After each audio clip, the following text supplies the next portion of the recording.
Hello everyone, my name is Kuldeep Singh Rathore and welcome in BTech वाला platform. Guys, यहाँ पर Oracle ने एक काफ़ी ज़्यादा यहाँ पर कंट्रोवर्शियल चीज़ यहाँ पर स्टार्ट कर दी है। अगर आप यहाँ पे देखोगे, काफ़ी स्टूडेंट जो है यहाँ से इसमें इम्पैक्ट भी हो रहा है। तो अगर आप नोटिस करेंगे कि अभी रिसेंटली क्या हुआ था कि ओरेकल डिफरेंट डिफरेंट आईआईटीज़ में जाके उन्होंने प्लेसमेंट लिए एंड आईआईटी बॉम्बे से लेकर आईआईटी रुड़की में, इवन आईआईटी रुड़की में कंप्यूटर साइंस एमटेक का भी अगर आप हाईएस्ट पैकेज देखोगे तो वो ओरेकल ने भी वहाँ पे दिया था। आईआईटी रुड़की में भी सीएस एमटेक का हाईएस्ट प्लेसमेंट यही हुआ था। तो ये कई जगह पे इन्होंने यहाँ पर जो है प्लेसमेंट लिए और उसके बाद स्टूडेंट्स को क्योंकि एक अच्छा ऑफर आ चुका था, तो उस स्टूडेंट ने फिर क्या किया कि उन्होंने पर्टिकुलरली यहाँ पर जो है प्लेसमेंट्स में आगे फर्दर पार्ट नहीं लिया, क्योंकि काफ़ी आईआईटीज में ये रूल होता है कि अगर आपको किसी कंपनी से प्लेसमेंट हो जाता है तो उससे हायर प्लेसमेंट वाली कंपनी ऑफर ही अगर आपके पास कहीं से आ रहा हो तभी आप उसमें जा सकते हो। ये ऑप्शंस वहाँ लॉक्ड रहता है जिससे सारे बच्चों का प्लेसमेंट हो पाए, ये वहाँ पर कंडीशंस होती है। अब यहाँ इन्होंने कुछ बच्चों को ऑफर दे दिया। अब उसके बाद कुछ बच्चों को ऑफर देने के बाद यहाँ पर उन बच्चों ने किसी और कंपनी के प्लेसमेंट में पार्टिसिपेट नहीं कर पाए वो। अब फाइनली यहाँ पर क्या हुआ कि इन्होंने अपने सारी की सारी जो सीटें हैं वो विड्रॉल कर ली, मतलब प्लेसमेंट देके इन्होंने ऑफर ही विड्रॉल कर ली है। अब इससे काफ़ी ज़्यादा यहाँ पे बच्चों को प्रॉब्लम हुआ एंड डजन ऑफ कैंपस जो है इससे रिपोर्टेडली जो है यहाँ पे इफेक्ट हुए, क्योंकि इन्होंने रिवोक कर लिया अपना प्लेसमेंट्स को। आईआईटी एनआईजी बीट्स तक हर कॉलेजेस में इसके इम्पैक्ट हुए हैं, इवन प्राइवेट कॉलेजेस में भी इसका इम्पैक्ट हुआ है। अब गाइज यहाँ पर जो है अगर आप देखोगे स्टूडेंट जो है उनका प्लेसमेंट सिक्योरिटी काफ़ी ज़्यादा इम्पैक्ट रही यहाँ पे। एंड इन्होंने जो भी इंटर्नशिप्स और एफटी वगैरह दिए हैं, यानी कि ट्रेनिंग इंटर्नशिप्स देते हैं, वो भी इन्होंने कैंसिल कर दिया।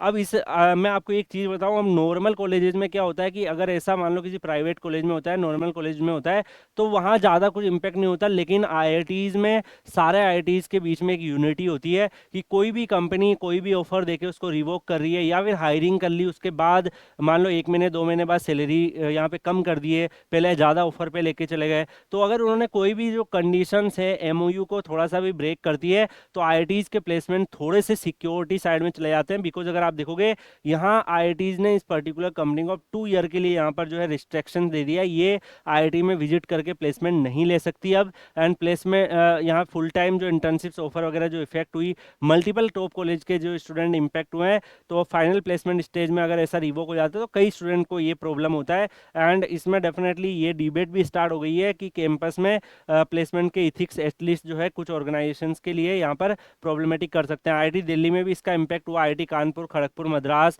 हैदराबाद, वारंगल, पिलानी, इन सब में इस पर्टिकुलर प्लेसमेंट और भी कई सारे कॉलेजेस में ये इशू हुआ। इसके साथ साथ अगर आप देखोगे गाइस, जो इंटरनल रिस्ट्रक्चरिंग हुई है वो भी इन्होंने रीजन बताया, ग्लोबल ले ऑफ का रीजन बताया। तो रिसेशंस वगैरह आप सबको पता चल ही रहा है। That's why the maximum students are start preparing for the GATE examination in a computer science, you can observe. And यहाँ पर इनके बीच में स्टूडेंट्स में काफ़ी ज़्यादा प्रॉब्लम क्रिएट हुई, बिकॉज आप देख सकते हो इंजीनियरिंग स्टूडेंट्स में काफ़ी एंजाइटी आई, इमोशनल स्ट्रेस भी हुआ। जिन बच्चों का पहले प्लेसमेंट हो गया फिर उनके पास ऑफर ही नहीं आ रहा है ना। एंड काफ़ी सारे इसके रिगार्डिंग डिबेट एंड डिस्कशंस भी हो रहे हैं। तो यहाँ पर मैं आपको एक और चीज़ यहाँ बताना चाहूँगा गाइज, जो बच्चा किसी आईआईटी में जाता है तो आईआईटी डेफिनेटली अगर किसी बच्चे के साथ कुछ रॉन्ग हुआ तो वो उसके साथ स्टैंड लेता है। उन्होंने इस पर्टिकुलर ऑर्गेनाइजेशन को यहाँ पर लाइक 2 ईयर्स के लिए रिस्ट्रिक्शंस में डाला कि ये कंपनी अब विजिट नहीं कर सकती 2 साल किसी भी आईआईटी में, क्योंकि सारा आईआईटी में यूनिटी होती है और इसी तरीके से आईआईटी के प्लेसमेंट सिक्योर होते हैं। और जिन बच्चों का अगर नहीं भी यहाँ पे जो इम्पैक्टेड हुए हैं उनके लिए भी सॉल्यूशंस आएंगे, उनको कोई और प्लेसमेंट्स में उनको पार्टिसिपेट कर पाएंगे।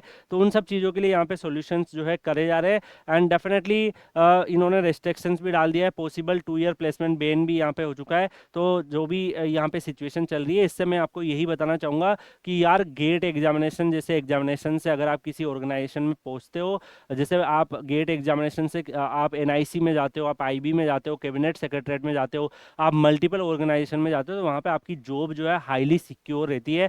दैट्स वाई अगर आप रिसेंट ट्रेंड में देखो, गेट एग्जामिनेशन की वर्थ काफ़ी ज़्यादा बढ़ रही है और काफ़ी स्टूडेंट गेट एग्जामिनेशन की तैयारी भी कर रहे हैं। और इसके साथ साथ गाइज आईआईटीज में प्लेसमेंट्स में आपको इतना सारा सपोर्ट मिल जाता है। सोचो कोई कंपनी अगर एमओयू को ब्रेक कर देती तो वहाँ बैन ही कर दिया जाता है। तो दैट्स वाई नॉर्मल कॉलेज में अगर ये सिचुएशन अराइज होगी तो वहाँ पे मे भी कुछ एक्शन ना हो और काफ़ी बच्चों का करियर खराब हो जाए। बट यहाँ पर जो है आईआईटीज में ये चीज़ है कि रेस्ट्रिक्शंस उनको प्लेसमेंट के लिए अगेन अपॉर्चुनिटी देना, मल्टीपल एक्शंस लिए जाते हैं स्टूडेंट्स के बेनिफिट के लिए। दैट्स वाई द आईआईटीज के प्लेसमेंट ज़्यादा सिक्योर होते हैं। दैट्स वाई स्टूडेंट प्रेफर की गेट एग्जाम करके हम एमटेक करें आईआईटीज से, और फिर उसके बाद जो है हम एक अच्छा खासा टॉप मोस्ट प्लेसमेंट यहाँ पे क्रैक करें। बाकी हम लोग मिलेंगे नेक्स्ट सेशन में किसी और अपडेट इन्फॉर्मेशन के साथ।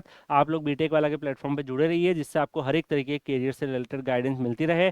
Kuldeep sir underscore PW Telegram channel Telegram पे सर्च करके ज्वाइन कर लीजिएगा, जिससे हम आपको आपके करियर से रिलेटेड हर एक अपडेट से अवेयरनेस देते रहे। मिलते हैं नेक्स्ट सेशन में, तब तक के लिए good bye, take care, see you.